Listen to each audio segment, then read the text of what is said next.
e agora a gente vai começar a esmiuçar um pouco de como ele funciona na prática, né? Porque a grande dúvida aí das empresas não é a questão geopolítica em si, mas a questão operacional e a questão econômica também, né?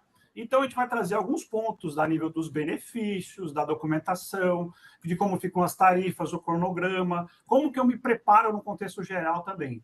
Né? Então, vai lá, Thaís. Essa parte toda aí para especialista. Tá. Essa aqui ainda é uma visão muito generalista da importância dos acordos, né? E como eu falei inicialmente, eu acho que é um importante exercício para a gente começar a olhar todas essas negociações que estão na mesa, porque hoje nós temos pouquíssimos acordos comerciais estabelecidos, né? Então, quando a gente fala de um acordo, não só esse com a União Europeia, mas eles visam o aumento da economia, do comércio, dos investimentos, a diversificação, né? As empresas que foram altamente impactadas pelos Estados Unidos no ano passado, esse é um grande exemplo do que nós temos, né? Que ficaram muito dependentes dos Estados Unidos e que agora a gente precisa, né? Está sendo feito um exercício também para ampliar a diversificação de mercados da indústria brasileira, porque a gente precisa, né, ter mais opções na mesa quando a gente tem alguma barreira, né, que surge para um mercado.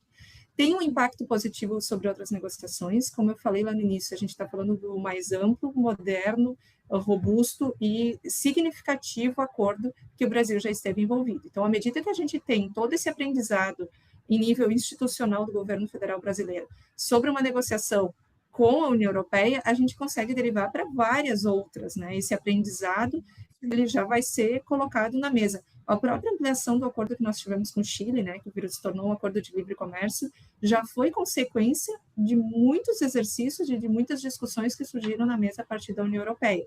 O acordo com a EFTA também, né, que também é outro acordo que já foi assinado em 25. Então, à medida que a gente tem todo esse legado, a gente consegue avançar em outros acordos.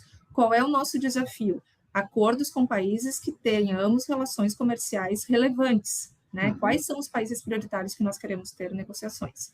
Redução de custos de importação, que eu já falei, que isso é um aspecto extremamente importante, segurança jurídica, a inserção das cadeias globais e oportunidades, e aí, como tu bem falaste, Jonathan, vai ser melhor para alguns setores, não tão vantajoso para outros, mas, de qualquer forma, no jogo, né, a gente vai precisar considerar esses ganhos e essas perdas, mas que a gente tenha maior segurança também, né?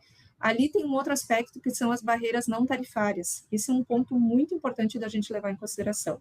À medida que a gente tem uma convergência regulatória, que é um aspecto bem significativo dentro de um acordo dessa amplitude, a gente consegue fazer com que padrões estabelecidos na União Europeia estejam em conformidade com alguns padrões nossos. Então, a gente tem o alinhamento de regras do metro com os institutos de regulamentação técnica lá.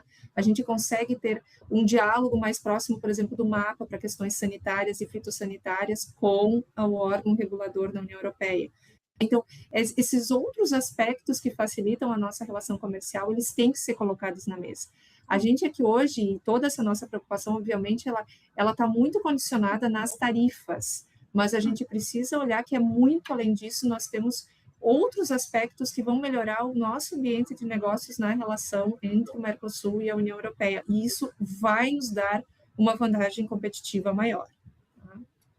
Perfeito.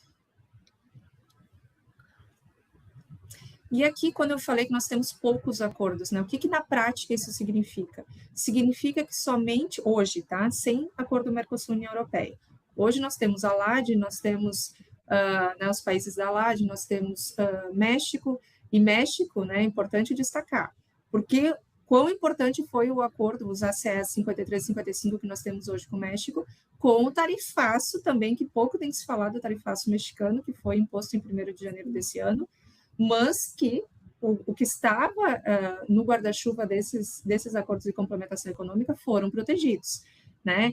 Então, esse é um exemplo clássico. Quando a gente tem uma mudança de governo, enfim, a gente consegue estar respaldado quando a gente tem um acordo já previamente estabelecido.